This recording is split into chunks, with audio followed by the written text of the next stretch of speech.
Simple harmonic motion पढ़ने से पहले कुछ बातों को समझ लिया जाए, तब उसको समझना थोड़ा आसान हो जाएगा। तो सबसे पहले हम लोग चर्चा करेंगे मोशन के ऊपर।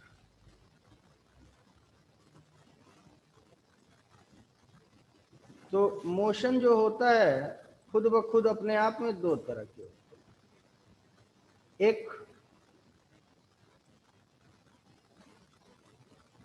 पीरियोडिक और एक नॉन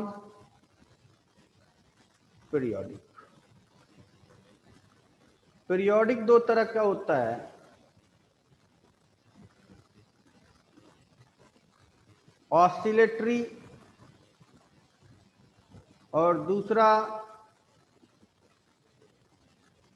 नॉन ऑसिलेटरी। और ऑसिलेटरी दो तरीके का होता है,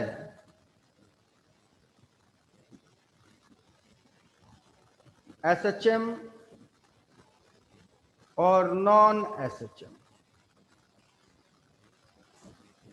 इन सब का मतलब समझ लेते हैं। मोशन तो तुम लोग को पता ही है, द रिलेटिव मोशन बिटवीन दो पार्टिकल्स अगर हो टाइम के रेस्पेक्ट में, then body is said to be motion. Periodic और नॉन पीरियोडिक। तो पीरियोडिक मोशन क्या होता है बेटा? The motion which repeat itself after a fixed interval of time. The motion which repeat itself after a fixed interval of time. एक निश्चित समय अंतराल के बाद जो अपने आप को रिपीट करे। फॉर एग्जाम्पल, तुम लोगों ने देखा होगा कि कोई आदमी जब किसी तनाव में होता है तो कभी इधर जाता है, फिर वापस आके इधर जाता है, फिर वापस आके इधर जाता है, फिर वापस ऐसे, तो ऐसे ऐसे आता जाता रहता है। This is periodic. दूसरा एग्जांपल देते हैं, ये सन है और सन के चारों तरफ अर्थ रोटेट करता है। तो ये देखो, ये इसका पहले किसी समय पे 365 दिन का मोशन ये रहा। आफ्टर 365 दिन फिर यही पाथ को ये फॉलो करेगा, फिर आफ्टर 365 दिन इसी पाथ को फॉलो करेगा। ठीक है? और जो मोशन के रिपीट होने की बात हो वो फिक्स्ड इंटरवल हो, इंटरवल वेरी ना करे। ये भी बहुत जरूरी है। मतलब ये पहला राउंड 365 दिन में, अगला राउंड 200 दिन में, ना ये ऐसा नहीं माना जाएगा। हर इंटरवल सेम हो। क्लियर है? पीरियोडिक समझ गए?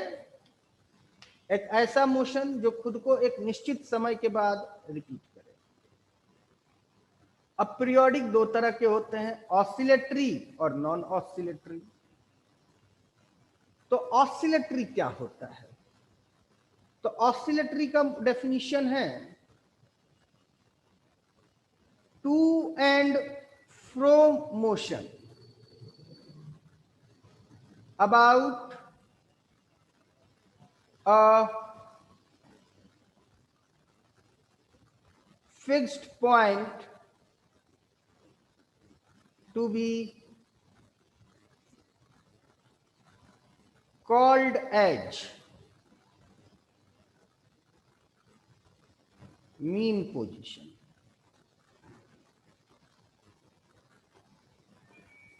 ठीक है? To and fro motion about a fixed point to be called as mean position.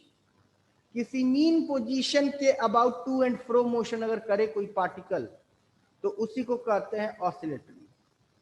For example, एक छोटा सा एग्जाम्पल देते हैं। तो सबसे पहले मीन पोजीशन क्या, इसको भी समझ लेंगे, बाद में समझेंगे। और नॉन ऑसिलेटरी में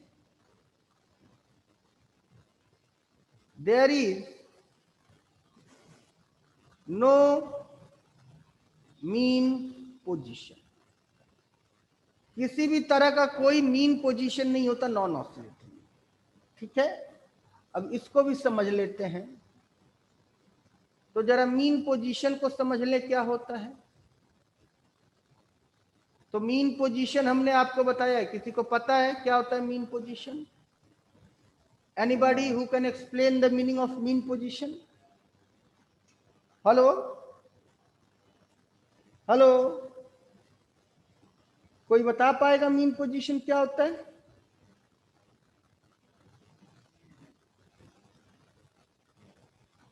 मीन पोजीशन वो पोजीशन होता है जहां पे नेट फोर्स जीरो हो, उस जगह को ही मीन पोजीशन कहते हैं। The position where net force is zero. और दूसरा डेफिनेशन क्या है बेटा मीन पोजीशन का? मैक्सिमम वेलोसिटी, एब्सोल्युटली एक्सेलरेशन भी क्या हो? जीरो हो, जीरो, है ना? अच्छा, तीसरा डेफिनेशन मीन पोजीशन का क्या वेलोसिटी मैक्सिमम। तीसरा डेफिनेशन के लिए दो बातें हैं।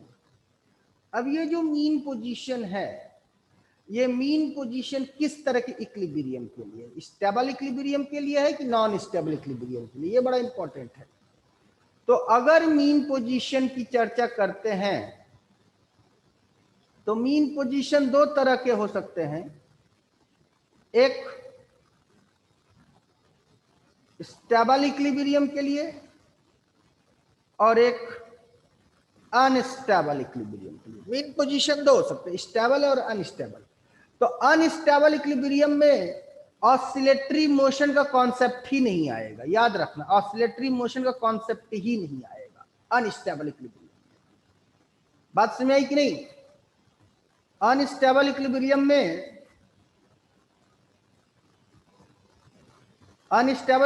ऑसिलेटरी मोशन का कॉन्सेप्ट ही नहीं आएगा। तो जो भी आएगा मीन पोजीशन में वो स्टेबल इक्विलिब्रियम के लिए ऑसिलेशन का कॉन्सेप्ट आएगा। ऑसिलेटरी मोशन का कॉन्सेप्ट जो आएगा वो सिर्फ और सिर्फ स्टेबल इक्विलिब्रियम में आएगा। ये बात याद रखना, बहुत इंपॉर्टेंट है। इनके बारे में हम लोग डिस्कस करेंगे और एक बार कर भी चुके हैं। कहाँ करे हैं? जब हम लोग इक्विलिब्रियम पढ़ रहे थे, है ना? तो जब भी ऑसिलेटरी मोशन का चर्चा हो रहा है तो it must be in your mind that the nature of the equilibrium is stable, है ना? तो अगर हम मीन पोजीशन दो होंगे, एक स्टेबल इक्विलिब्रियम और एक अनस्टेबल इक्विलिब्रियम, और अनस्टेबल इक्विलिब्रियम में ऑसिलेटरी मोशन का कॉन्सेप्ट नहीं होगा, जो भी ऑसिलेटरी मोशन का कॉन्सेप्ट होगा वो किसके लिए होगा? स्टेबल इक्विलिब्रियम के लिए। और याद रखना कि स्टेबल इक्विलिब्रियम के लिए मीन पोजीशन वो होता है जहां नेट फोर्स जीरो हो, एक्सेलरेशन जीरो हो, और जो मेरी पोटेंशियल एनर्जी हो वो लीस्ट हो, और जो मेरी काइनेटिक एनर्जी हो वो मैक्सिमम हो। तो ये हो गई डेफिनेशन। क्या क्या? Net force zero, acceleration zero, potential energy is least, kinetic energy is maximum. जब इसकी चर्चा करते, याद रखना इसमें ऑसिलेशन का कॉन्सेप्ट नहीं है, लेकिन फिर भी बता देते हैं क्योंकि क्वेश्चंस कभी आ जाएगा। यहाँ पे हमारी जो पोटेंशियल एनर्जी होएगी वो मैक्सिमम होएगी, और जो काइनेटिक एनर्जी होएगी वो लीस्ट होएगी। बात समझ? अब एक छोटा सा एग्जाम्पल देते हैं, उस एग्जाम्पल से तुम लोग समझना चाहो तो समझ सकते हो।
ये हम 3 पोजीशंस ले लिए हैं किसी एसएचएम के लिए, सॉरी एसएचएम नहीं, ऑसिलेटरी समझा रहे हैं, समझ लो।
क्या हो गया यार, बढ़िया से सेलेक्ट भी नहीं हो रहा है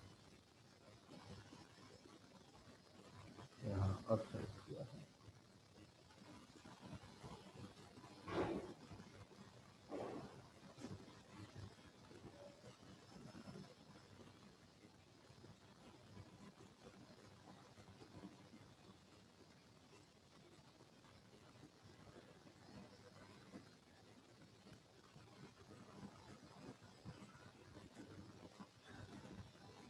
ठीक,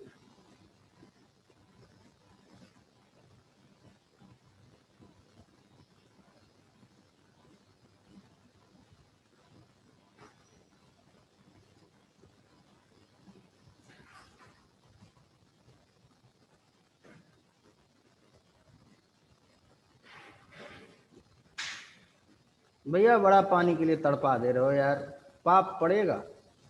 प्यासे को पानी ना पिलाओगे तो पाप पड़ेगा, हम पहले बता दे रहे हैं। आए बेटा, कागज तो हमें नहीं पता, देखते हैं।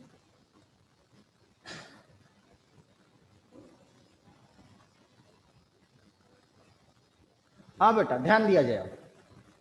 तो अगर हम पोटेंशियल एनर्जी की चर्चा करते हैं, देखो इसमें है कार्ड, देखो तो, अगर हम पोटेंशियल एनर्जी की चर्चा करते हैं तो पोटेंशियल एनर्जी क्या होता है, जल्दी बताओ। mgh, पोटेंशियल एनर्जी क्या होता है, mgh। तो mgh लीस्ट कहां पे होएगा, बता सकते हो जरा, mgh लीस्ट कहां नीचे होएगा? वाले पॉइंट पे। ऑब्वियसली mgh लीस्ट कहीं यहां पे होएगा। तो this is our mean position, क्योंकि यहाँ पे पोटेंशियल एनर्जी जो होएगी वो लीस्ट होएगी। ठीक है, तो यही मेरा क्या हो गया, मीन पोजीशन। ठीक है, तो इसी के about to and fro motion होता रहेगा पार्टिकल का, तो ये ऑसिलेटरी मोशन के नाम से जाना जाएगा। बात समझ में आई कि नहीं आई? हेलो, कोई डाउट? फिर से रिपीट कर देते हैं, पूरा देख लो सिस्टम को। मोशन दो तरह के होते हैं, पीरियोडिक और नॉन पीरियोडिक। पीरियोडिक क्या होता है, ऐसा मोशन जो कि खुद को रिपीट करे after a fixed interval of time. Periodic motion दो तरह के होते हैं, कौन कौन से, ऑसिलेटरी मोशन और non oscillatory motion. Oscillatory motion वो होता है, नहीं है तो एक काम करो, कहीं नोट कर लो। ठीक है, ऑसिलेटरी मोशन वो होते हैं जो कि अपने, जिनके पास मीन पोजीशन हो और वो अपने मीन पोजीशन के ही आगे पीछे घूमते रहे। और नॉन ऑसिलेटरी मोशन में किसी तरह का मीन पोजीशन नहीं होता, फॉर एग्जांपल सर्कुलर मोशन। ठीक है, ये जो सर्कुलर मोशन होता है ये नॉन पीरियोडिक होता है, क्योंकि इसमें किसी भी तरह का मीन पोजीशन नहीं होता। अब आगे बढ़ते हैं। अब मीन पोजीशन क्या होता है, तो मीन पोजीशन दो तरह के होते हैं, एक स्टेबल इक्विलिब्रियम के लिए, एक अनस्टेबल इक्विलिब्रियम के लिए। तो मीन पोजीशन का मतलब वो होता है जहां पे नेट फोर्स 0 हो, एक्सेलरेशन 0 हो, है ना। तो ये दोनों बातें एप्लीकेबल है स्टेबल के लिए भी और अनस्टेबल के लिए भी। चाहे स्टेबल इक्विलिब्रियम हो चाहे अनस्टेबल इक्विलिब्रियम हो, net force zero, acceleration zero, और उसी जगह को कहते हैं मीन पोजीशन। लेकिन जब अनस्टेबल इक्विलिब्रियम की चर्चा करते हैं तो इसमें ऑसिलेशन का कॉन्सेप्ट आता ही नहीं है। क्यों नहीं आता है ये हम चर्चा कर चुके हैं, फिर से चर्चा कर देंगे। लेकिन जब स्टेबल इक्विलिब्रियम की चर्चा करते हैं तभी ऑसिलेशन का कॉन्सेप्ट आता है, और स्टेबल इक्विलिब्रियम पे मीन पोजीशन पे पोटेंशियल एनर्जी लीस्ट होती है और काइनेटिक एनर्जी मैक्सिमम होती है। बात समझ? फॉर एग्जांपल दिस पेंडुलम, ठीक है, यहां तो कोई डाउट? हेलो? नहीं। अब यहां पे ऑसिलेशन का कॉन्सेप्ट क्यों नहीं आता ये भी समझ लेते हैं। मान लो ये कोई रॉड है, अब जरा इसको भी समझ लेना तुम लोग, ठीक है।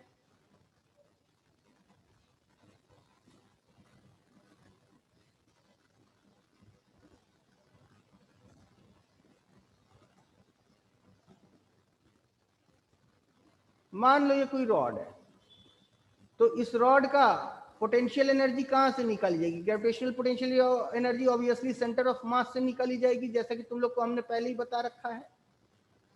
तो यहां पे इसकी पोटेंशियल एनर्जी होगी। अब ये रॉड जब गिर जाएगा कुछ दूर तक, मान लो गिर के यहां तक आया, तो इसकी सेंटर ऑफ मास तो कहीं यहां आ जाएगी ना बेटा, तो इसकी पोटेंशियल एनर्जी कम हो गई, कुछ ऐसे गिर के ये आया इस तरफ, तो इसकी पोटेंशियल एनर्जी मैक्सिमम यहां पे रही, यही तो यही हो गया इसका मीन पोजीशन। लेकिन जैसे जैसे ये नीचे आता जाएगा इसकी काइनेटिक एनर्जी बढ़ती जाएगी, क्योंकि यहाँ पे काइनेटिक एनर्जी लीस्ट है, तो काइनेटिक एनर्जी बढ़ती जाएगी। तो जब काइनेटिक एनर्जी बढ़ती जाएगी तो इसका रफ्तार बढ़ता जाएगा, तो जब इसका रफ्तार बढ़ता जाएगा तो ये वापस कैसे आएगा? वापस आने का कोई चांस ही नहीं है, टू एंड फ्रो मोशन हो ही नहीं पाएगा। समझ में आ रही बात कि नहीं आ रही? हाँ। आगे बढ़ते हैं। अब जरा एसएचएम की चर्चा करते हैं। बात समझ? Now we are going to discuss about S H M. अच्छा, ऑसिलेटरी मोशन और वाइब्रेटरी मोशन एक होते हैं, ये भी याद रखना, बोथ आर सेम, ठीक है। जब एसएचएम की बात करते हैं तो इसका पूरा नाम है सिंपल हार्मोनिक मोशन। इसका पूरा क्या नाम है? Simple harmonic motion. और सिंपल हार्मोनिक मोशन की खासियत क्या है कि इसका जो फोर्स होता है ये एक्ट करता है इन the opposite direction of the displacement. Force acts in the opposite direction of the displacement. बात सुनिए, यही एसएचएम की खासियत है। फॉर एग्जाम्पल, एक छोटा सा एग्जाम्पल देते हैं। जैसे कि मान लो ये पाठक है और पाठक इस दिशा में भाग रहा है, और जब पाठक इस दिशा में भाग रहा है और इसी दिशा में पाठक के ऊपर फोर्स लगाया जाए, तो पाठक की रफ्तार बढ़ेगी कि घटेगी? बढ़ेगी। ऑब्वियसली पाठक की रफ्तार बढ़ेगी। तो जब पाठक की रफ्तार बढ़ेगी तो वापस आने की कोई गुंजाइश नहीं। दूसरे केस को देखते हैं। ये मान लो प्रथमेश है और वो इधर को भाग रहा है और इस पे फोर्स एफ इधर को लग रहा है, तो इसकी रफ्तार बढ़ेगी कि घटेगी? हेलो? घटेगी। घटेगी। ऑब्वियसली इसकी रफ्तार घटेगी। तो जब इसकी रफ्तार घटेगी तो ऑब्वियसली ये कहीं जाके रुकेगा, कहीं जाके रुकेगा, रफ्तार घटते घटते रुक जाएगी, तभी तो जाके ये कहीं रुकेगा भाई, बोलो हाँ। हाँ। तो जब ये रुकेगा तभी तो वापस आने की गुंजाइश होगी। हाँ। तो यही कहता है कि सिंपल हार्मोनिक मोशन का केस है कि force is negatively proportional to the या acts in the opposite direction of the displacement. इसकी प्रॉपर्टी क्या है? Force acts in the opposite direction of displacement. या दूसरा भी कह सकते हैं, force always acts towards mean position. Force हमेशा किधर को काम करेगा बेटा? मीन पोजीशन की तरफ। बात समझे कि नहीं? फोर्स हमेशा किधर को काम करेगा? Mean position. बात समझे कि नहीं? ये एसएचएम की खासियत है कि force acts in opposite direction of displacement linearly. ठीक है, कैसे काम करेगा? लीनियरली। या force always acts towards mean position linearly. अब तुम लोग पूछोगे हमने यहां लीनियरली वर्ड क्यों जोड़ा? क्यों जोड़ा ये भी तुमको बता देते हैं। अगर F directly proportional minus Fx हो और ये नॉन लीनियर मोशन हो, नॉन लीनियर फंक्शन हो, ठीक, तो इस केस में ये एसएचएम तो नहीं होएगा, याद रखना, इस केस में ये एसएचएम तो नहीं होगा, लेकिन ऑसिलेटरी होएगा। बात में कि नहीं? नॉन लीनियर फंक्शन में ये एसएचएम नहीं होगा, लेकिन ऑसिलेटरी होएगा अगर फोर्स काम करता है इन the opposite of the displacement. बात नहीं समझ में आई? क्योंकि वापस आने की गुंजाइश यहीं पे है। कोई डाउट? हेलो हेलो हेलो, फिर से बताओ। चलो फिर से बताते हैं। यहां पे हमने बाद में कौन सा वर्ड जोड़ा है? लीनियर। यहां पे वही। लीनियर का मतलब क्या होता है कि तुमको जब भी ग्राफ मिलेगा स्ट्रेट लाइन ग्राफ मिलेगा। बात समझ? The nature of the graph will be always straight line. अच्छा, नेचर ऑफ द ग्राफ अगर स्ट्रेट लाइन ना रहा, कुछ यूं रहा, तो इस केस में तुम देखो ये फोर्स है, ये डिस्प्लेसमेंट, ये नॉन लीनियर ग्राफ है। एक छोटा सा एग्जांपल दे रहे हैं हम।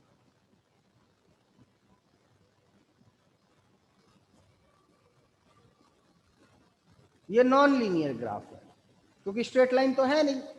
यहां देखो डिस्प्लेसमेंट,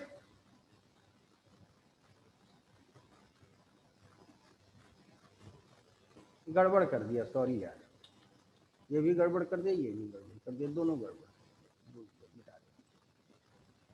बढ़िया से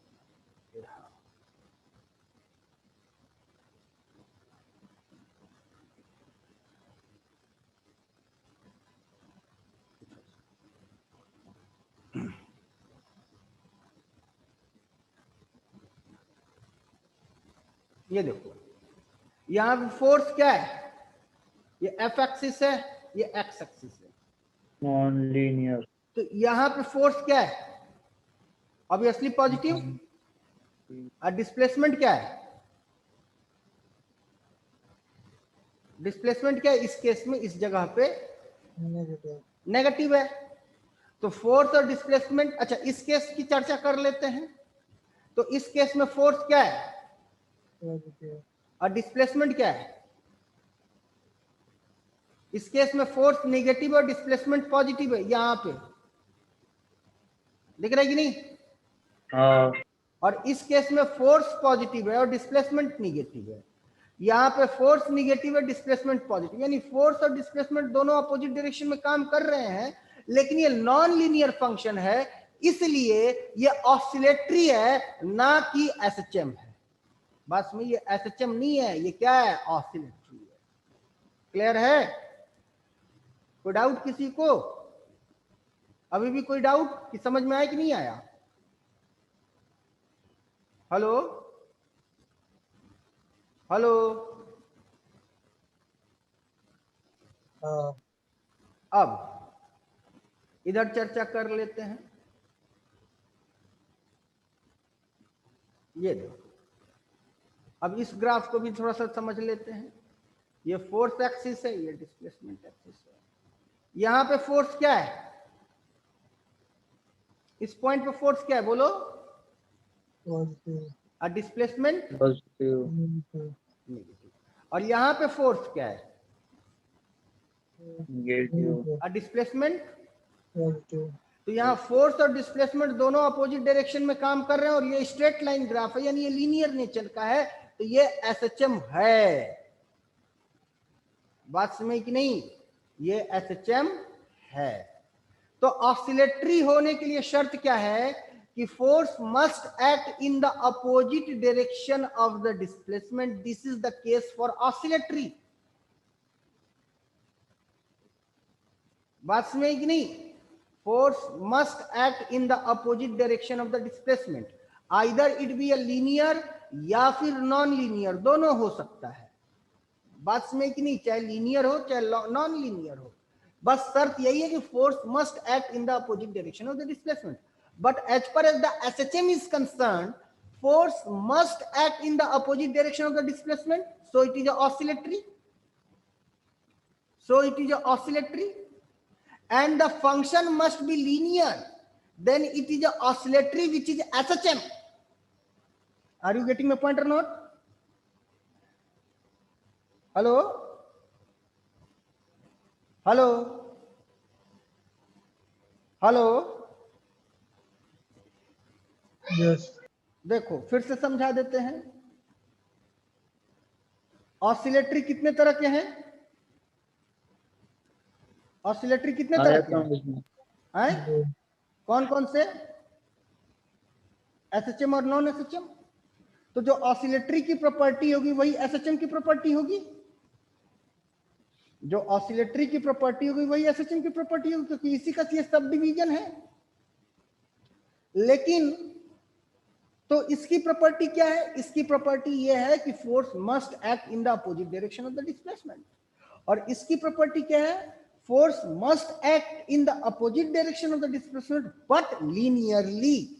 this is very important to know, it must be linear function of the force, position must be the linear function of the force. Are you getting my point or not? Hello, hello, हाँ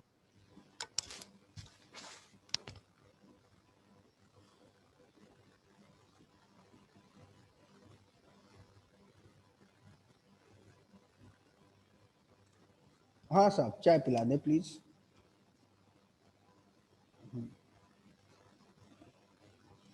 तो note कर लिया बेटा, hello, हाँ इस page को note कर लिए, हाँ समझ भी गए, हाँ इस पेज को नोट कर लिए, हाँ समझ भी गए, इस हाँ पेज को नोट कर लिए, हाँ समझ भी गए। हाँ आगे बढ़ते हैं। तो F is equal to any constant K into x, और ये नेगेटिव हो गया। बात सही। तो यहां फोर्स को हम लोग नाम देते हैं रेस्टोरिंग फोर्स। क्यों रेस्टोरिंग फोर्स नाम देते हैं बेटा, क्योंकि ये always acts towards mean position. और K को नाम देते हैं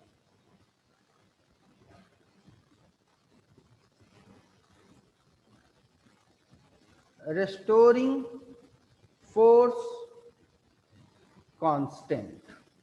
K को क्या नाम देते हैं, रेस्टोरिंग फोर्स। यहां तक बात समझ आ गई सबको, हेलो, हेलो, हाँ अच्छा। और यहां पे x मेरा क्या है, obviously displacement from mean position. है ना। यहाँ x क्या है, डिस्प्लेसमेंट फ्रॉम क्या बेटा। अब एक एग्जाम्पल देख लेते हैं छोटा सा।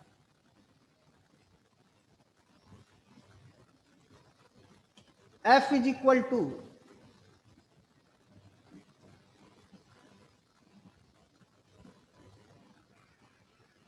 2 माइनस एक्स प्लस 3। क्या ये SHM है? Is it SHM? तो होने के चांस है क्योंकि लीनियर फंक्शन है, होने के चांस है क्योंकि लीनियर फंक्शन है। तो पहले इसका मीन पोजीशन पता लगा लेते हैं। तो मीन पोजीशन, तो मीन पोजीशन पे f क्या होता है बेटा? मीन पोजीशन पे f क्या होता है? 0 0। तो implies that 2 minus x plus 3 equal to 0। तो 2 minus x is equal to minus 3।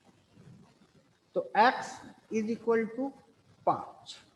तो x इज इक्वल टू 5 हो गया। यहां तक कोई डाउट? हेलो हेलो हेलो, हाँ आगे बढ़ते हैं। जब x इज इक्वल टू 5 हो गया मेरा मीन पोजीशन, तो अब तुम्हें चेक करना है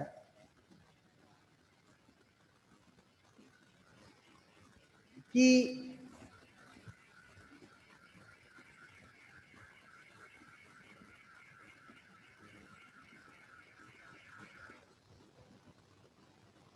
if x is greater than 5 then f must be less than 0। बात समझी? अगर ये मीन पोजीशन से ऊपर जाता है तो फोर्स हमेशा किधर को काम करेगा? नेगेटिव डायरेक्शन में ना बेटा। बात समझी? If x is less than 5 तो f must be greater than 0। बात समझी कि नहीं? क्लियर है? क्योंकि अब देखो मीन पोजीशन ही हम ट्रीट करेंगे x इज इक्वल टू 0। तो अगर डिस्प्लेसमेंट पॉजिटिव की तरफ जा रहा है, अगर डिस्प्लेसमेंट पॉजिटिव की तरफ जा रहा है तो फोर्स किधर को काम करना चाहिए? नेगेटिव को। और अगर डिस्प्लेसमेंट नेगेटिव को जा रहा है तो फोर्स किधर काम करना चाहिए? पॉजिटिव को। तो चेक करो तो इसमें क्या ये कंडीशन सेटिस्फाई हो रहा है हाँ कि नहीं हो रहा है? और इस कंडीशन को फॉलो कर रहा है?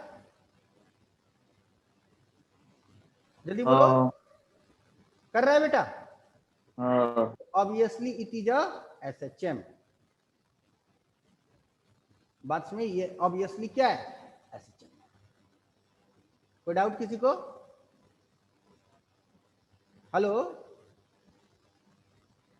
हेलो। और इस SHM का मीन पोजीशन कौन बना? 5। और ये 5 के about to and fro motion करेगा। कोई डाउट किसी को बेटा?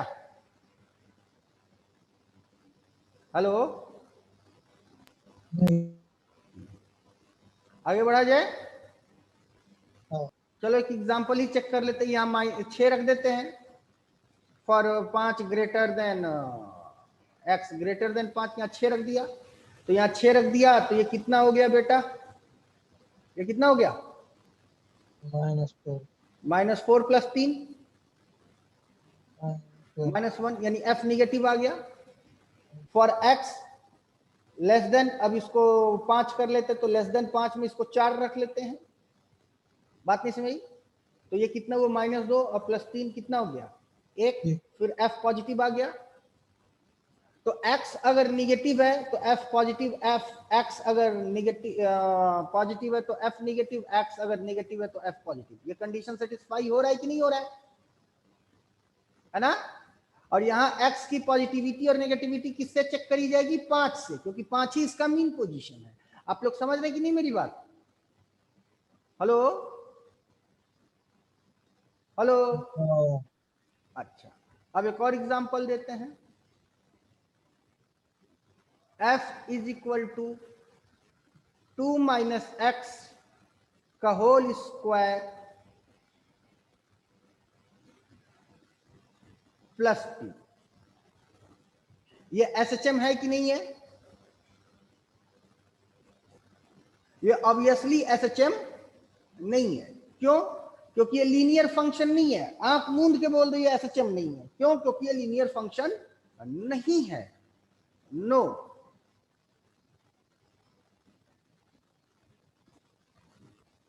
It is not SHM. Why it is not SHM बेटा? Because it is not linear function, है ना। अब डिपेंड करता है कि ये ऑसिलेटरी है कि नहीं। तो ऑसिलेटरी के लिए चेक कर लेते हैं। तो पहले मीन पोजीशन पता लगा लेते हैं। तो क्या हो जाएगा? 2 माइनस एक्स का whole square plus 3 equal to 0। बात समझ कि नहीं? कोई डाउट? यही होगा ना बेटा फॉर मीन पोजीशन, क्योंकि मीन पोजीशन पे एफ की वैल्यू 0 हो जानी है। या तो कोई डाउट? हेलो, बोलते रहो। नहीं। हो गया?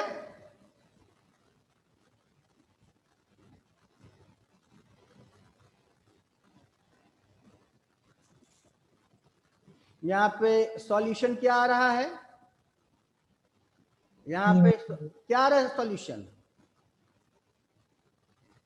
इमेजिनरी आ गया ना बेटा। Hello hello. हाँ। तो ये जब इमेजिनरी आ गया तो केस जो है ये प्रैक्टिकली एग्जिस्ट ही नहीं करेगा। The case will not exist practically. या तो कोई डाउट? बात समझ कि नहीं? तो इसका आंसर क्या हाँ। लिखेंगे? The case will not exist practically. आगे बढ़े? या तो कोई डाउट? Hello hello.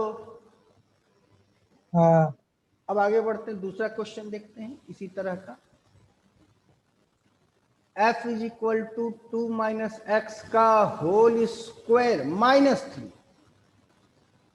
तो ये एसएचएम है कि नहीं है? नहीं, क्यों?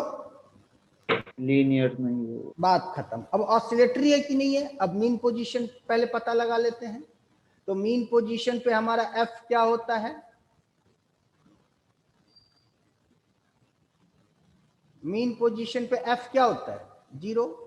तो इंप्लाइज दैट 2 माइनस एक्स का whole square minus 3 is equal to 0।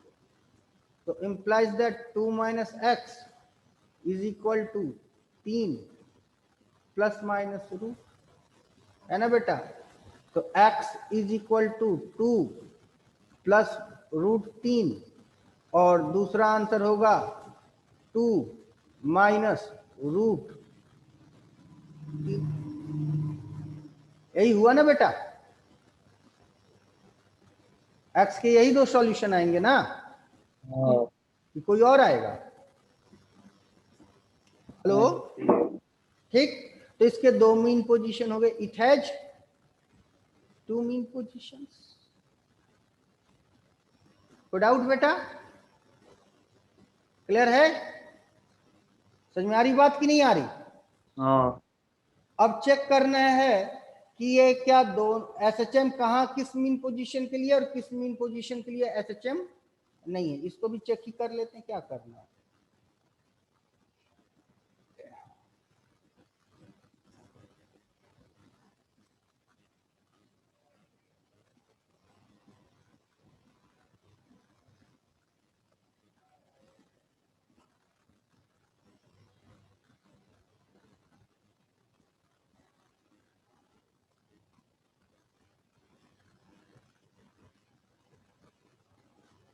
दिख रहा है आप लोगों को?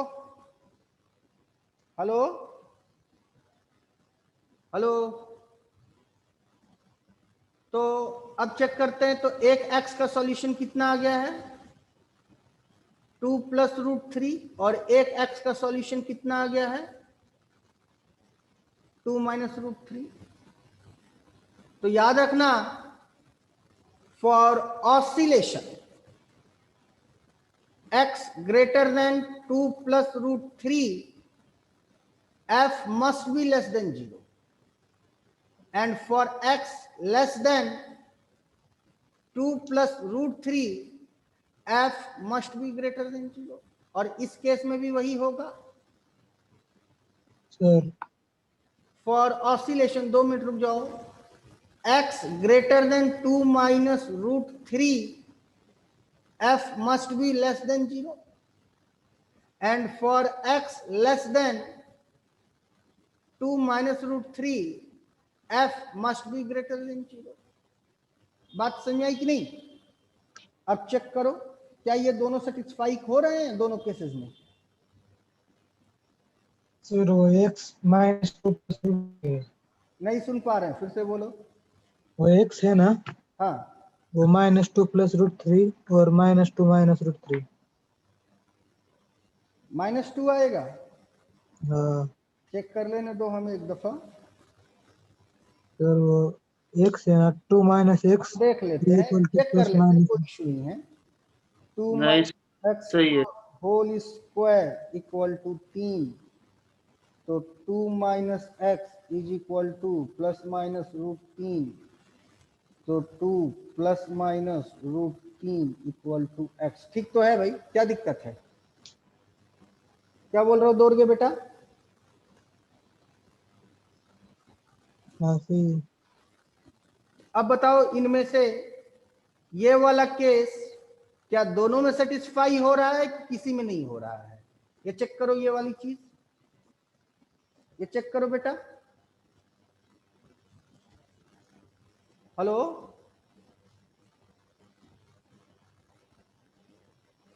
हेलो, हाँ, 1 मिनट।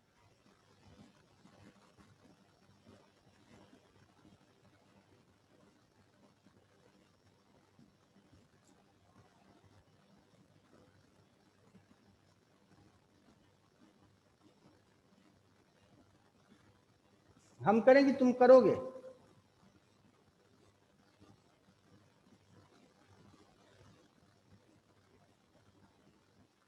और यही दोनों इसके क्या हैं? These are the mean position. इसके दो मीन पोजीशन आए, एक ये मीन पोजीशन आया और एक ये मीन पोजीशन आया। These are the mean position.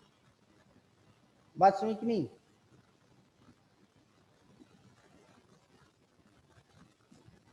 और 0 आ रहा है हर बार। क्या बेटा, क्या बोले? सही आ रहा है। हैं? हम करें क्या चेक? नहीं, सही है। चलो देख लेते हैं। तो f equal to 2 minus x का होल स्क्वायर -3। चल, तो यहाँ x की वैल्यू रख दी हमने कितनी 2 प्लस रूट 3, तो ये कट गया, और ये रूट 3 का होल स्क्वायर 3, और ये x जो है 2 प्लस रूट 3 नहीं है बेटा, 2 प्लस रूट 3 से थोड़ा सा ज्यादा है, 2 प्लस रूट 3 से थोड़ा ज्यादा है, तो यहाँ f पॉजिटिव आ जाएगा ना भाई। ये x is equal to 2 plus root 3 नहीं है, 2 प्लस रूट 3 से ज्यादा है, ये देखो। बात नहीं सुन भाई? तो यहाँ x की वैल्यू 2 प्लस रूट 3 से थोड़ा अगर ज्यादा रख दे, बाय द वे मान लो इसकी वैल्यू हमने प्लस डेल्टा x रख दी, प्लस डेल्टा x। बात नहीं समझ में? हाँ, तो जब हमने इसकी वैल्यू प्लस डेल्टा x रख दी, तो इसकी वैल्यू जब हम यहाँ पे जब इसको सॉल्व करेंगे, तो ये आंसर आएगा डेल्टा x का होल स्क्वायर -3, यही आएगा ना?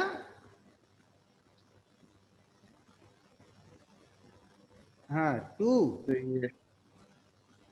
2 डेल्टा एक्स प्लस रूट -2, नहीं एक और चीज आएगा, गड़बड़ हो गया, सॉरी ये गड़बड़ हो गया, ये इसको मिटाते हैं, ये इसको मिटाते हैं, हाँ।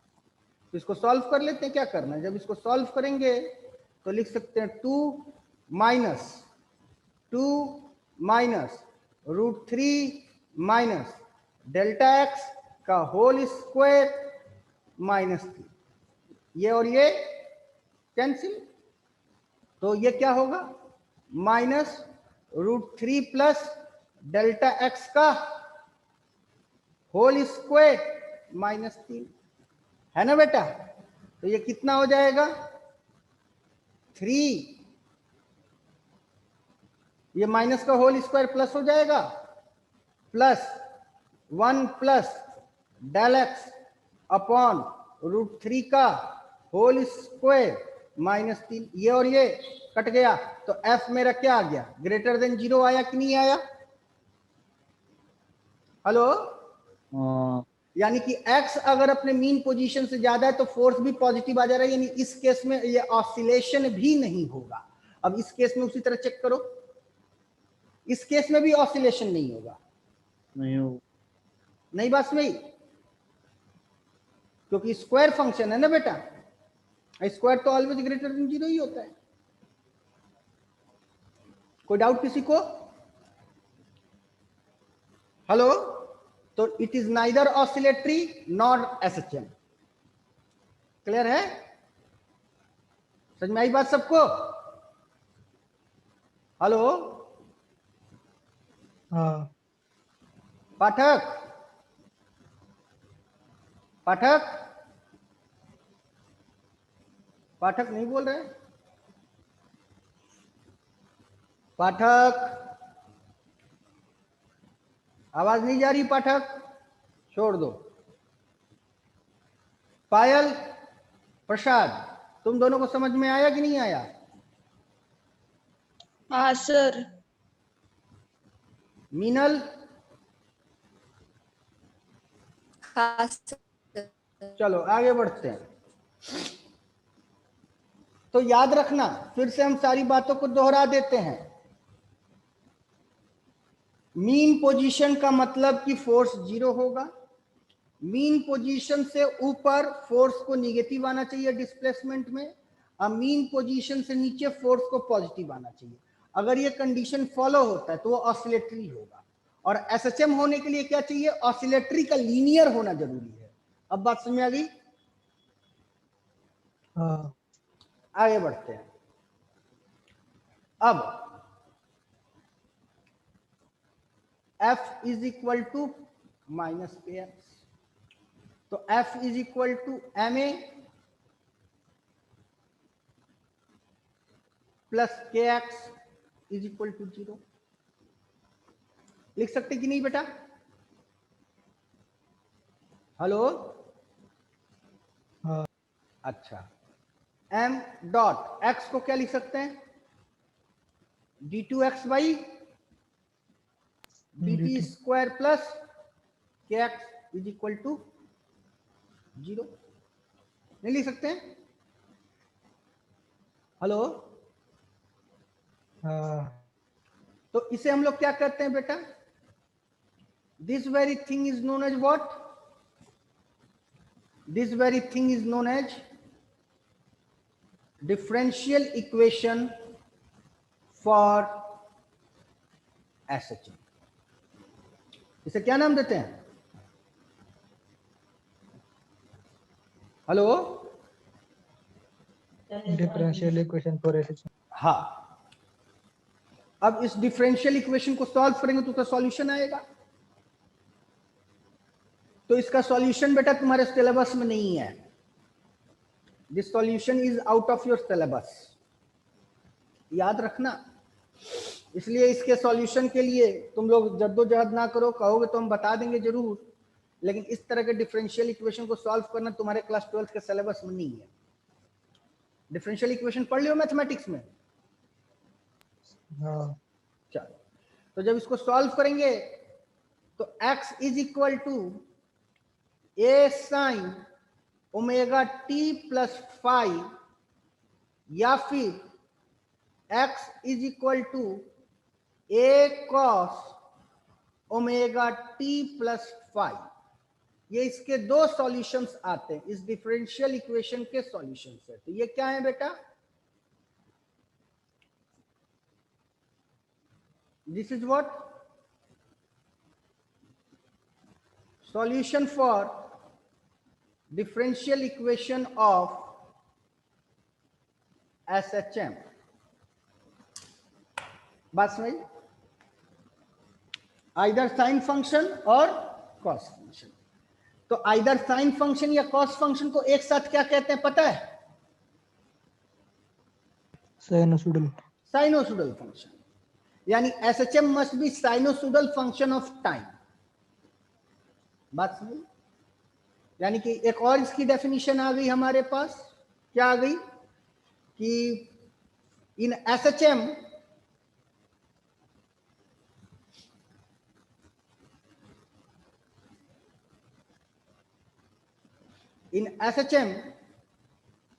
displacement must be sinusoidal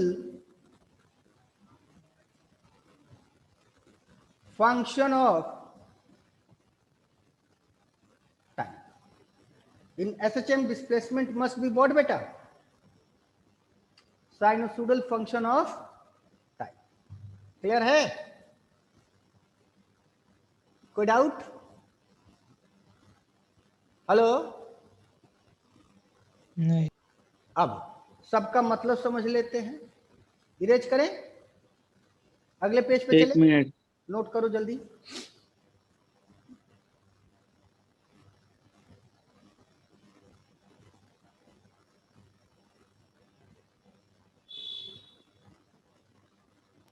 हो गया। आगे बढ़ते हैं। नोट कर लिया सबने? अब सबका मतलब समझ लेते हैं। x क्या होता है? Instantaneous position of particle from mean position. यानी पार्टिकल अपने मीन पोजीशन पे एट टाइम t। पार्टिकल अपने मीन पोजीशन पे कहां है? किस समय? t पे। बात समझ? ए क्या होता है? ए होता है बेटा एम्पलीट्यूड। एम्पलीट्यूड। ठीक है। अब एम्पलीट्यूड क्या होता है ये भी समझ लेते हैं। एम्पलीट्यूड होता है maximum displacement from mean position. Maximum displacement from mean position. और एम्पलीट्यूड की खासियत क्या है ये भी याद रखना कि at x is equal to a. x मतलब at amplitude kinetic energy zero होएगी, पोटेंशियल एनर्जी मैक्सिमम होएगा और एक्सेलरेशन भी मैक्सिमम होएगा और फोर्स रेस्टोरिंग भी मैक्सिमम होएगा। ये बात समझ में आ गई? कोई डाउट? हेलो? हेलो? नहीं। आगे बढ़े। हाँ। अब रुको रुको। जल्दी करो।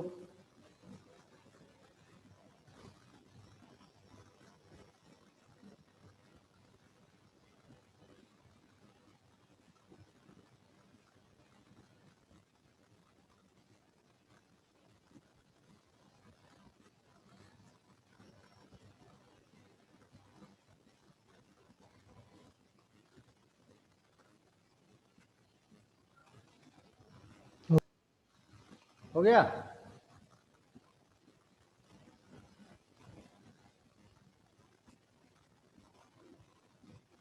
आगे बढ़े। अब क्या बचा अगला? अब ओमेगा टी प्लस फाई को हम लोग नाम देते हैं phase. Omega T plus phi को क्या नाम देते हैं बेटा? फेज। फेज। फेज क्या होता है ये भी समझ लेते हैं। फेज जो होता है वो angular position of particle executing SHM होता है एट टाइम टी। ठीक है। फेज क्या होता है? Angular position of particle executing SHM at time. Particle जो एसएचएम कर रहा है उसका एंगुलर पोजीशन क्या है? टी पे। इसी को क्या कहते हैं? फेज। ओमेगा क्या होता है? Angular velocity. हाँ, ओमेगा जो होता है वो होता है एंगुलर वेलोसिटी और इसकी वैल्यू होती है 2 पाई बाई टी या फिर 2 पाई न्यू। जहां टी क्या होता है? वो होता है टाइम पीरियड और न्यू क्या होता है? वो होता है फ्रीक्वेंसी। और याद रखना फॉर एसएचएम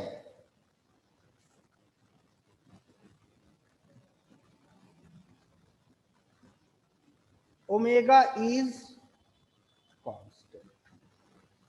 बात समझ आई? Put is equal to theta upon क्या टी लिखा भी है हो वो? सकता है बेटा, बोलो। For SHM. Omega is constant.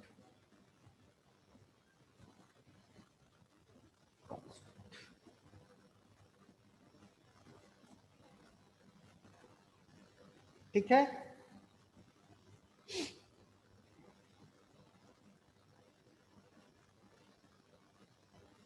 अब क्या बचा?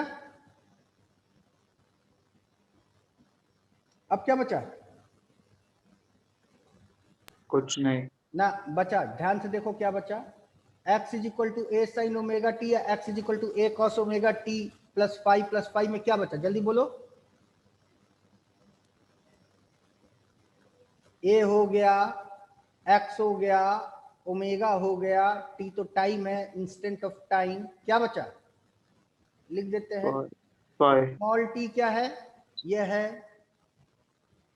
Instant of time. Small T क्या है? Instant of time. तो अब क्या बचा बेटा? फाई। फाइव। तो उसको भी समझ लें। हाँ। तुम लोग पहले से ही चैप्टर पढ़े हो ना? हाँ, तो बताओ फाइव क्या होता है? वो इनिशियल एंगल से वो कितना कवर किया वो एंगल होता है। हाँ, एब्सोल्युटली राइट। नहीं आ पाएगा, छोड़ दो, हटाओ इसको, खत्म नहीं करो, हटाओ। हाँ, अंडू कर दो।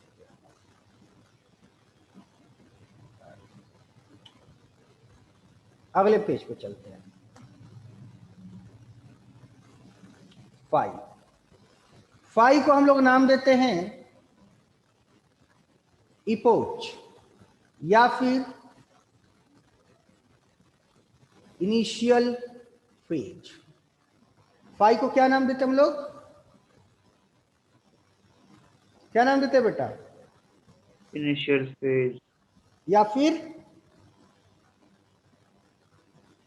इपोच। इसका मतलब क्या होता है?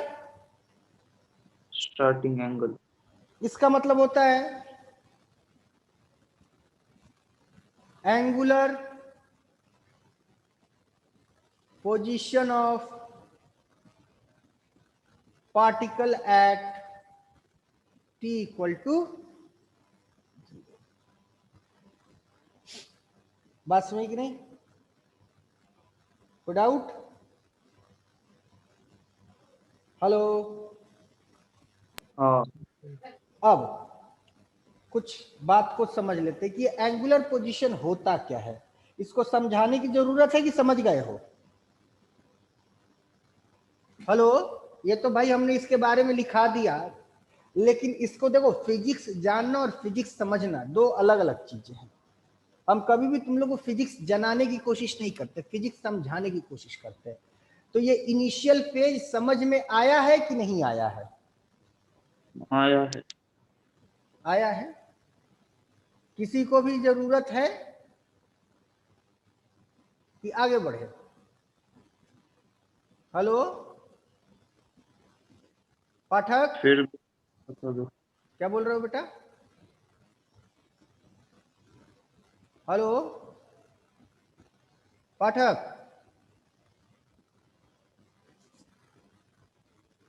चलो बता देते हैं।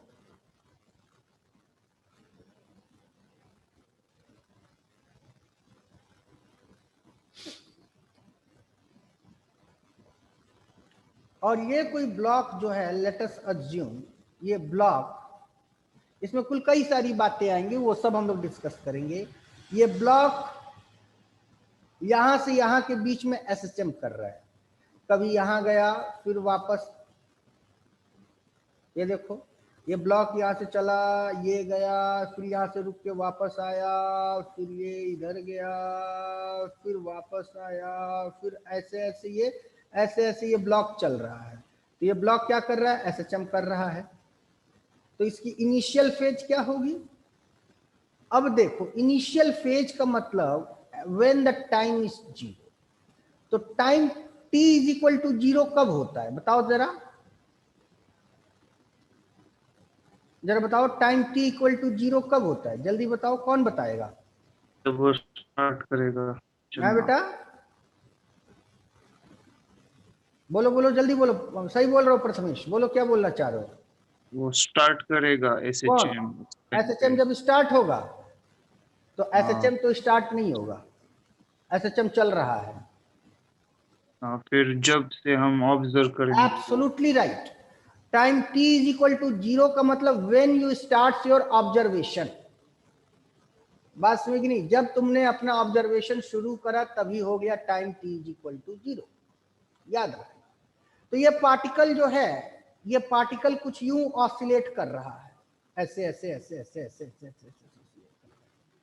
तो जब पाठक दरवाजा खोला तो ये पार्टिकल यहां पे था, तो यहां पे जो इसका एंगुलर पोजीशन होएगा वही t is equal to zero होगा। बात सुनाई कि नहीं? वही t is equal to zero. ठीक, ये पार्टिकल ऐसे ऐसे ऐसे ऐसे ऐसे ऐसे ऐसे ऑसिलेट कर रहा है, और जब प्रथमेश देखा तो पार्टिकल उसको कहीं यहां दिखा, तो उसके लिए यही t is equal to zero हो गया, और वो मानेगा कि ये पार्टिकल यहीं से एसएचएम करना शुरू किया, ऐसे ऐसे ऐसे ऐसे ऑसिलेट हो रहा है। और जब प्रसाद दरवाजा खोला तो उसने पार्टिकल को यहां पाया, तो कहेगा यहीं से पार्टिकल ऑसिलेट हो रहा है। तो सबके लिए t is equal to zero कुछ भी हो सकता है। तो t is equal to zero पे उसका पोजीशन क्या था? वही होता है इनिशियल फेज, या फिर इपोच, या फिर फाइव। यहां तक बात समझ में आ गई? हाँ कोई डाउट? नहीं। आगे बढ़े। हाँ अब तो साइनोसोइडल फंक्शन का कर्व का नेचर कैसा होगा ये भी देख लेते हैं हम लोग। तो साइनोसोइडल फंक्शन के कर्व के नेचर की अगर हम लोग चर्चा करते हैं तो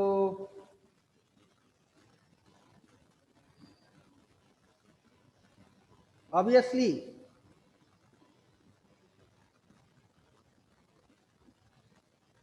ये होगा y is equal to a sine omega t। ये t एक्सिस हो गया और ये x एक्सिस हो गया, और इसको कहते हैं lambda, that is our wavelength. और ये हो गया हमारा एम्पलीट्यूड, दैट इज a, और ये भी हो गया हमारा एम्पलीट्यूड, दैट इज माइनस। बात सही? यहां पे मेरा फाई जो होगा वो होगा जीरो। क्लियर है? कोई डाउट? समझ में आई बात? नहीं आई?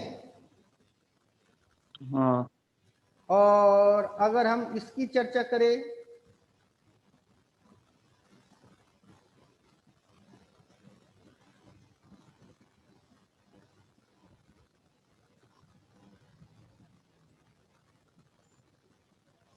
तो ये किसका ग्राफ बना? y is equal to a cos omega t, और यहां पे भी फाई हो गया 0, ये बना a और ये बना क्या बेटा? माइनस। ये हो गया पूरा का पूरा एक वेवलेंथ, ये टाइम एक्सिस हो गई। कोई डाउट यहां तक? हेलो, नहीं। आगे बढ़ा जाए बेटा। हाँ। अब रुको जल्दी करो।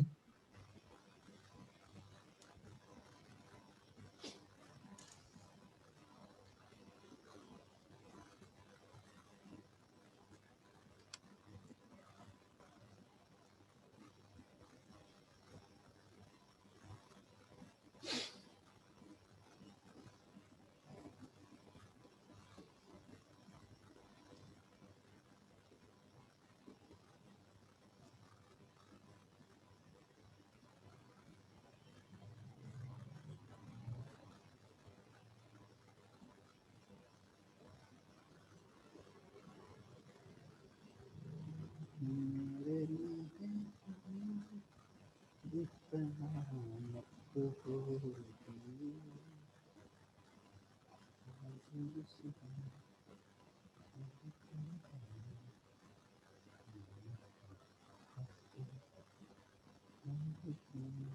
हो गया बेटा? हाँ। आगे बढ़ते हैं।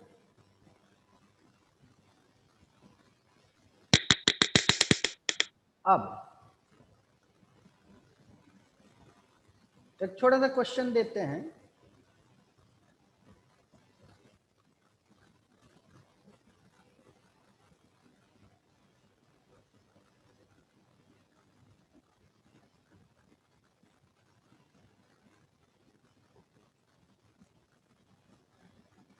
पाठक, पाठक। वो कनेक्ट करा रहे। अच्छा, पायल हाँ सर। पा रही है? हाँ चल, जब तूने एसएचएम को नोटिस करा तो वो पार्टिकल यहां पे था, बात समझ कि नहीं? ये पार्टिकल यू आ रहा है, जा रहा है, आ रहा है, जा रहा है, आ रहा है, जा रहा है, आ रहा है, जा रहा है, आ रहा है, जा रहा है, लेकिन जब तूने नोटिस कर तो पार्टिकल कहीं यहां पे था, t इज इक्वल टू 0 पर, x is equal to a पे। तो आपने क्वेश्चन नंबर 1 ये है कि फाइंड इट्स इपोज, दूसरा प्लॉट इट्स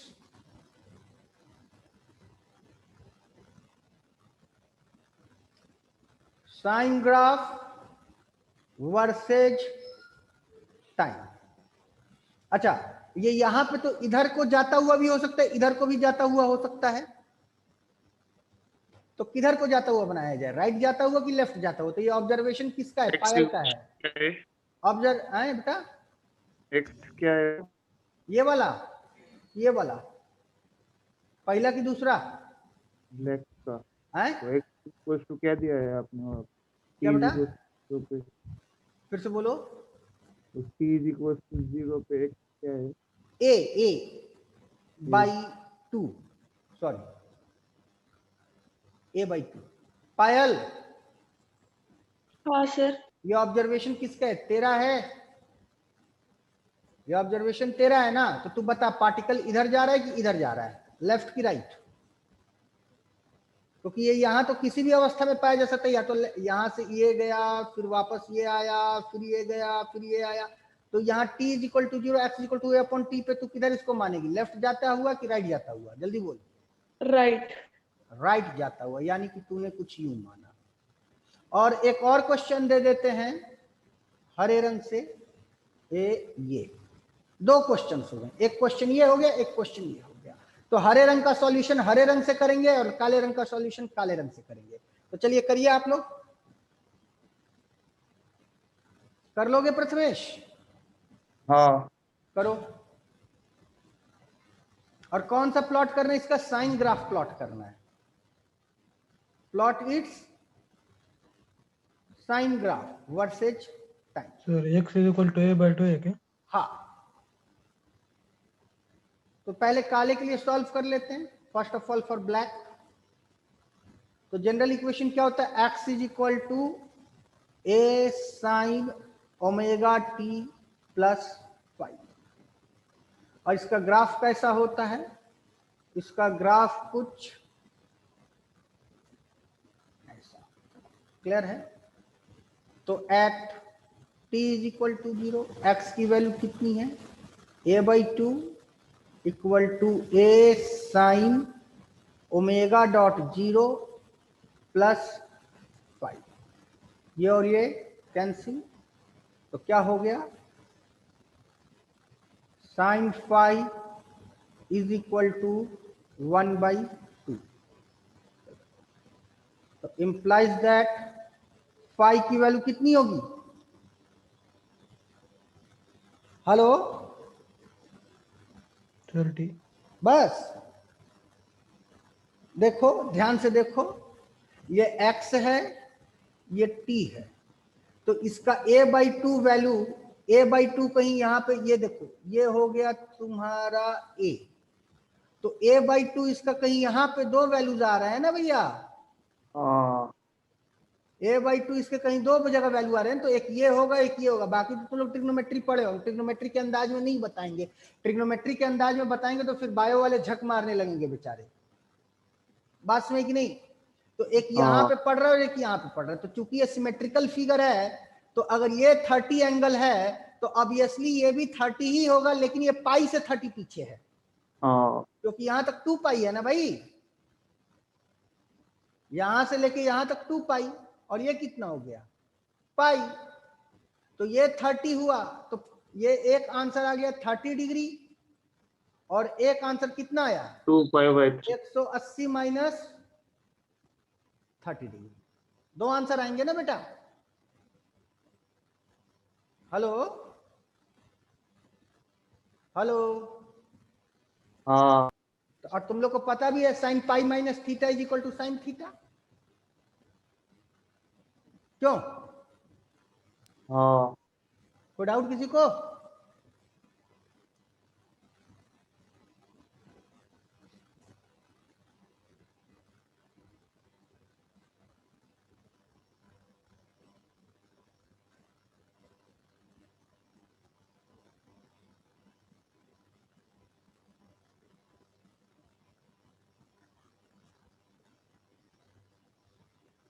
या तो डाउट?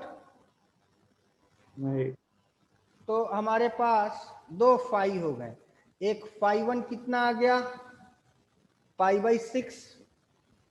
और फाई 2 कितना आ गया? 5π/6। क्लियर है? Hello hello. हाँ अब तो ध्यान देने की वाली बात यह है। 2π/3 होगा ना वो? हाँ बेटा, 2π/3 होगा ना वो? कौन सा? ये? नहीं, वो सही है। कोई दिक्कत है तो बोलो, आगे नहीं, बढ़े। सही। अब π/6 कहाँ है? ध्यान से देखो, π/6 तुमको कहाँ मिल रहा है? ये वैल्यू कहाँ मिल रहा है? जब तुम जा रहे हो किसकी तरफ? एम्पलीट्यूड की तरफ।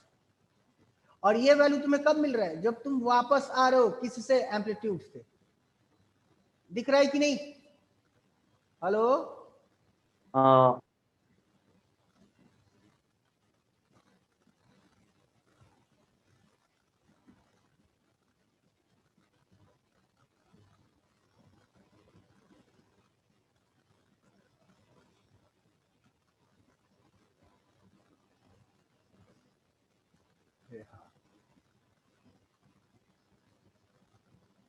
हाँ भाई देखो, तो ये भी a/2 एक वैल्यू है, एक ये भी a/2 वैल्यू है और एक ये भी a/2 वैल्यू है। तो दोनों a/2 वैल्यूज में क्या है, मतलब तुम बीच में दो बार आओगे। कब कब आओगे, एक एम्पलीट्यूड को जाते हुए और एक एम्पलीट्यूड से वापस आते हुए। समझ में आ रही बात कि नहीं बेटा? हेलो, हाँ एम्पलीट्यूड से जाते हुए तुम्हें कब मिलेगा, एम्पलीट्यूड को जाते हुए कौन सी लकीर है, ब्लैक लकीर। तो ब्लैक लकीर के लिए जो फाई आएगा, सॉरी ग्रीन लकीर हो गई, कोई इश्यू नहीं है। जो ब्लैक लकीर है, ब्लैक लकीर के लिए जो तुम्हें फाई मिलेगा, यानी कि ब्लैक लकीर is towards amplitude, going towards amplitude के लिए ब्लैक लकीर है ना, ये एम्पलीट्यूड है, एम्पलीट्यूड की तरफ जा रहे हैं बेटा, ध्यान दो। हाँ तो इसके लिए ये वैल्यू क्या आएगी, इसके लिए ये वैल्यू क्या आएगी, π/6 आएगी, 5π/6 आएगी। 5/6। एब्सोल्युटली राइट, ये आएगी आंसर 5/6। और जब हरी लकीर के लिए बात करते हैं, तो हरी लकीर हमारा क्या है, इस दिशा में है। तो इस दिशा में हम कब होंगे, जब एम्पलीट्यूड से वापस आ रहे होंगे। तो एम्पलीट्यूड से वापस कब आ रहे हैं बेटा, हम जल्दी बोलो। 5/6। कहीं इस जगह पे हम देखो एम्पलीट्यूड से वापस आ रहे हैं, टुवर्ड्स 0 जा रहे हैं। तो इसका आंसर हो जाएगा 5π/6। कोई डाउट? हेलो, हाँ सही है। समझ में आई बात? तो काले लकीर से भी इस हरी लकीर का पहले सॉल्यूशन लिख लेते हैं। तो x is equal to a sine omega T plus 5π/6। और जब अगर काला वाला क्वेश्चन होगा, तो काले वाले क्वेश्चन के लिए आंसर क्या हो जाएगा, x is equal to a sine omega T plus π/6। बस में ही। तो ये मेरे ख्याल से पायल के लिए काला लकीर था, और हरी लकीर हमने किसको दिया था, साक्षी को। तो जब साक्षी इस क्वेश्चन को सॉल्व करेगी तो वो ये आंसर देगी, और जब पायल इस क्वेश्चन को सॉल्व करेगी तो ये आंसर देगी। और जब लकीर ही नहीं होगा, जब लकीर ही नहीं होगा, तो ये दोनों इसके आंसर होंगे। बात नहीं समझ में आई? हेलो हेलो, हाँ समझ में आई बात सबको? क्लियर है? हाँ जल्दी करो। तो एक और क्वेश्चन, अब इसका ग्राफ अभी प्लॉट करना है, सॉरी अभी इसका ग्राफ प्लॉट करना है। जल्दी करो तो इसका ग्राफ प्लॉट करा जाए। हो गया। हो गया? चलो, अब इसका हम लोग ग्राफ प्लॉट करते हैं। तो अगले पेज पे चलते हैं। तो जब इसके ग्राफ प्लॉट की बारी आएगी,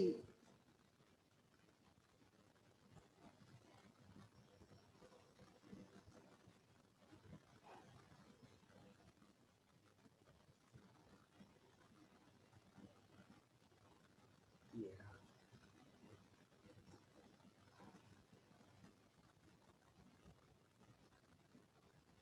कुछ ऐसा हो गया, हर एक लिए सॉल्व करते हैं। ठीक है, we are solving for the green line, we are solving for the green line. तो ग्रीन लाइन में अब देखो ध्यान से समझना, ये टाइम एक्सिस है, लेकिन ग्रीन लाइन में शुरुआत ही कहीं यहां से होता है। ध्यान से समझने की कोशिश करो।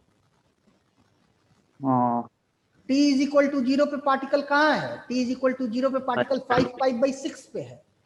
तो टाइम 0 मेरा कहीं यहाँ पे है ना, इस 0 को उठा के यहाँ कर देना है। तो कुछ नहीं करेंगे, इसको यहाँ से सेलेक्ट करेंगे और इसको सेलेक्ट करके हम यहाँ कर देंगे। ऐसा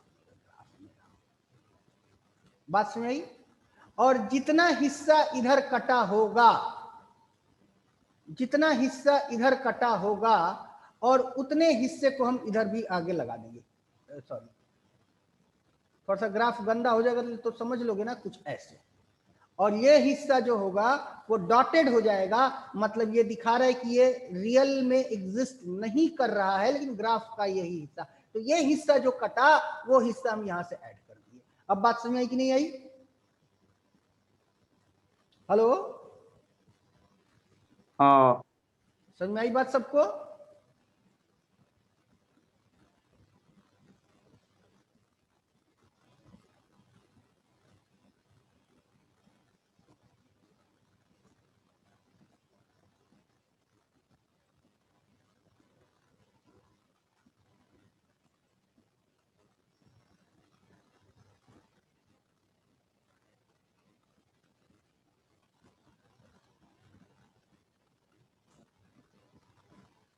हो गया। अब यही ग्राफ हम लोग प्लॉट करेंगे किसके लिए, ब्लैक वाली के लिए। तो ब्लैक वाली के लिए अगर ग्राफ प्लॉट करी जाए तो पहले तो स्टैंडर्ड ग्राफ बना लेते हैं।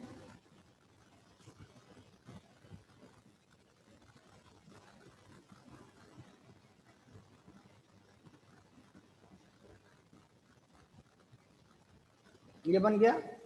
तो ब्लैक में t इज इक्वल टू 0 पे पार्टिकल कहाँ है भाई, t इज इक्वल टू 0 पे पार्टिकल कहाँ है, π/6 पे। तो π/6 कहीं यहाँ पे होएगा, तो यहाँ पे होएगा कि नहीं भाई, हेलो। तो क्या हाँ। करेंगे, क्या करेंगे हम इस लाइन को उठा के ये यहां लगा देंगे, बात सुनी। और जितने हिस्से इसके गायब हुए हैं ये नहीं होगा, और ये हिस्सा जितना गायब हुआ है वो हिस्सा यहां फिर से हम फर्दर ऐड कर देंगे। ये कुछ ऐसा बात नहीं समझ। अब ये इसका वन कंप्लीट ऑसिलेशन हो गया, ये इसका वन कंप्लीट ऑसिलेशन, बात नहीं समझ आई। हाँ। ठीक। अब इस क्वेश्चन में थोड़ा सा बदलाव कर देते हैं, यहां तक किसी को डाउट नहीं। चलो अब इस क्वेश्चन में थोड़ा सा बदलाव कर देते हैं या दूसरे तरह का क्वेश्चन देते हैं। इरेज करें, हाँ। नोट कर लिया सबने, किया। चलो आगे बढ़ते हैं। उनको पायल समझ में आ रहा है तुमको बेटा, हाँ सर। चलो आगे बढ़ते हैं। कितने बजे तक क्लास होता है तुम लोगों का, अब 11:30 बजे। तो बस टाइम हो गया है, बस एक और क्वेश्चन दे देते हैं। यहां पे हम थोड़ा सा चेंज ला देते हैं, क्वेश्चन वही है, the question is same but I am going to change it somewhere and this is our cos, ठीक है, दिस इज आर कॉस।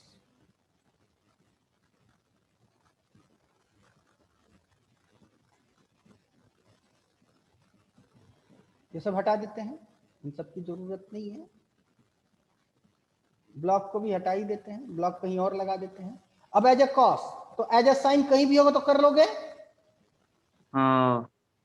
अब एज अ कॉस हम लोग इस पर चर्चा करेंगे। अगर ये कॉस का फंक्शन बनता, अगर यही क्वेश्चन कॉस का फंक्शन बनता तो कैसा होता, हम लोग इस पर चर्चा करने जा रहे हैं।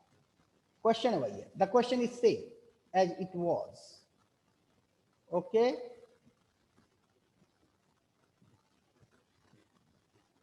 यानी कि find its epoch and draw its plot its graph as a cos function. बस क्वेश्चन में क्या बदल गया, as a cos function, not as a sine function. Are you getting my point?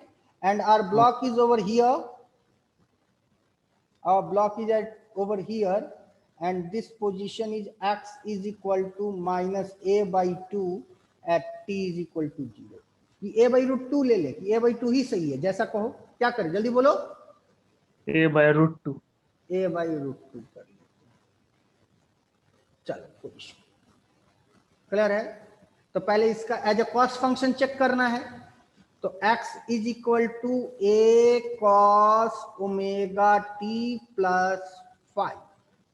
तो at t equal to 0 minus a upon root 2 equal to a cos omega dot 0 plus 5।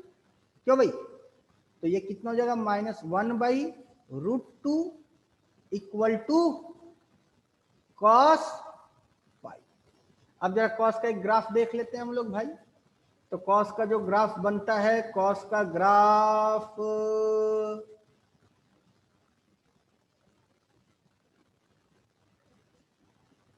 कुछ ऐसा बनता है। तो कहीं यहां पे -a है,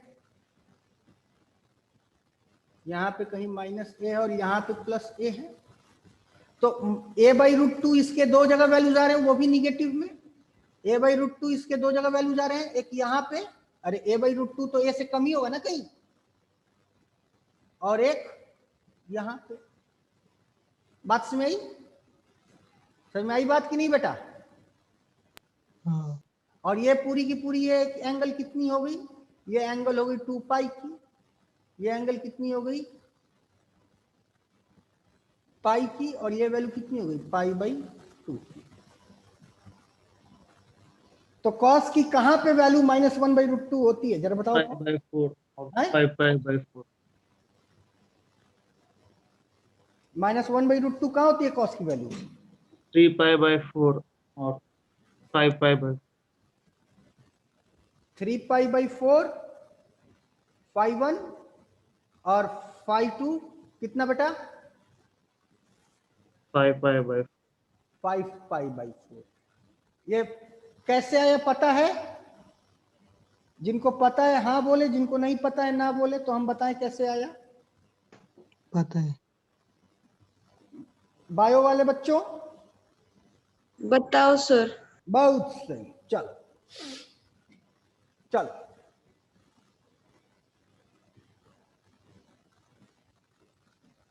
कॉस पाई माइनस थीटा कितना होता है?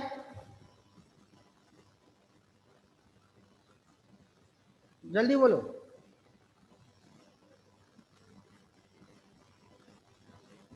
कॉस पाई माइनस थीटा कितना होता है? ये तो पता होगा ना बायो में, ये तो शुरू में ही सब रटाया था तुम लोगों को। बोले पायल, बोल। चले दौड़ गए, तू बता कॉस पाई माइनस थीटा कितना होता है? Minus cos theta. Minus cos theta. तो cos pi minus theta equal to minus cos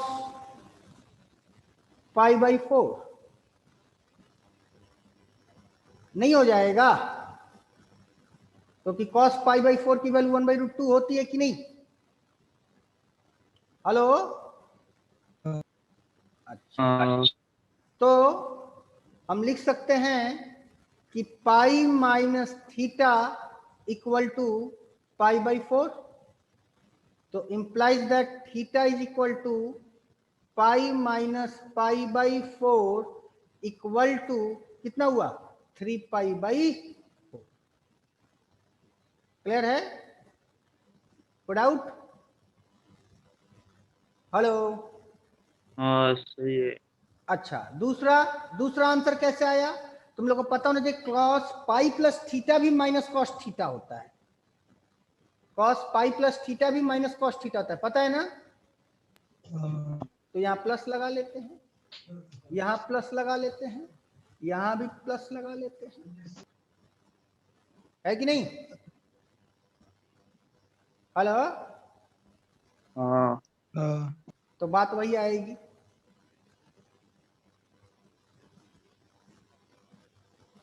तो ये कितना हो जाएगा पाई बाई 4 माइनस पाई, तो ये हो जाएगा 3 पाई बाई 4। दूसरा आंसर इसका कैसे आएगा? दूसरा आंसर तो इसका लाना पड़ेगा ना। दूसरा आंसर कैसे ला सकते हैं, जल्दी बोलो। दूसरा आंसर कैसे आएगा, जल्दी बोलो।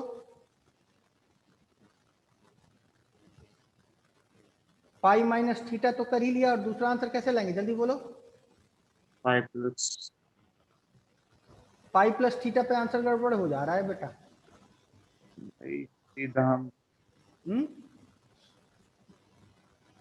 ये कितना है?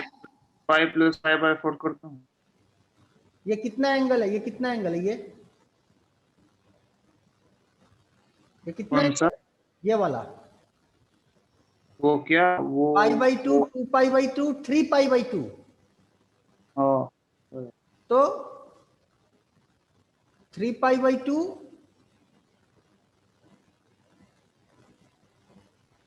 यहां तक minus theta, 3 pi by 2 minus theta. Symmetrical figure होता है ना बेटा? हाँ तो ये जितना एंगल होगा उतना ही एंगल ये भी होगा। नहीं बात समझ आई? हाँ is equal to minus cos pi by 4। Clear है? तो 3 pi by 2 minus theta is equal to pi by 4। फिर theta is equal to 3 pi by 2 minus pi by 4। इसको सॉल्व कर लेते हैं। दोनों को सॉल्व करने के बाद कितना आएगा, जल्दी बोलो। 5 5 हैं? 5 5 5 पाई बाई 4। समझ में आई ये बात बेटा? हाँ कोई डाउट? तो इसके दोनों सॉल्यूशन समझ में आ गए। तो दोनों सॉल्यूशन समझ में आ गए तो ध्यान से देखा जाए।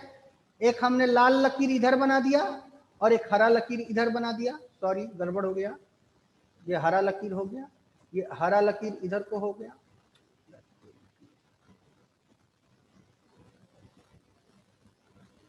ये हरा लकीर इधर को हो गया। बात समझ? तो अगर हम लाल और हरे के पे ध्यान दें तो लाल कब है? लाल कब है? जब एम्पलीट्यूड से मीन पोजीशन की तरफ जा रहा होगा। हेलो? हाँ अच्छा, और दूसरी इंपॉर्टेंट बात देखो, एम्पलीट्यूड से मीन पोजीशन की तरफ जा रहा होगा, यानी कि ये जो लाल वाली लकीर है, ऑब्वियसली लाल वाली लकीर के लिए सॉल्यूशन ये है, हाँ नेगेटिव एम्पलीट्यूड से मीन पोजीशन की तरफ ना, नेगेटिव एम्पलीट्यूड से मीन पोजीशन की तरफ। तो नेगेटिव एम्पलीट्यूड से मीन पोजीशन की तरफ ये हुआ ना बेटा। Are you getting my point और नॉट? तो लाल लकीर के लिए सॉल्यूशन ये हो गया। और हरी लकीर क्या है बेटा? हरी लकीर क्या है? मीन पोजीशन से नेगेटिव एम्पलीट्यूड की तरफ। तो मीन पोजीशन से नेगेटिव एम्पलीट्यूड के लिए किधर जा रहा है? इधर जा रहा है ना। तो हरे वाले का सॉल्यूशन ये वाला एंगल होगा। नहीं समझ में आई बात? हेलो? हाँ समझ में आई बात कि नहीं? तो अब हाँ इसमें बताओ हरा वाला सॉल्यूशन कौन होगा, लाल वाला सॉल्यूशन कौन होगा, जल्दी बोलो। 5 1 और 5 2 में हरा सॉल्यूशन कौन है, लाल सॉल्यूशन कौन है? 5 5 by 4 क्या ये है? लाल वाला है और हाँ 3 5 by 4 हरा वाला। Absolutely right. तो ये हो गया तुमको ग्रीन कलर के लिए सॉल्यूशन और इसका आंसर हो गया ये। कोई डाउट? हेलो? हाँ अब कहता है इसी ग्राफ को प्लॉट करना है। तो जब इसी ग्राफ को प्लॉट करना है तो इस ग्राफ को प्लॉट कर लेते हैं। तो पहले हरे वाले के लिए सॉल्व करते हैं। तो हरे वाले सॉल्व करने के लिए ये क्या होगा, ये टाइम एक्सिस उठा के हम कहीं यहां रख देंगे। ये किसके लिए सॉल्यूशन हो गया? हरे वाले के लिए। और जितना हिस्सा यहां पे कटा है उतना हिस्सा यहां फर्दर प्रोसीड कर दूंगा। बात नहीं समझ आई? कोई डाउट? और जब लाल वाले के लिए चर्चा होगी तो इसको उठा के कहीं यहां रख देंगे और ये हिस्सा जितना इधर कटा है वो हिस्सा इधर और प्लॉट कर दोगे। बात समझ में आ रही कि नहीं बेटा? हाँ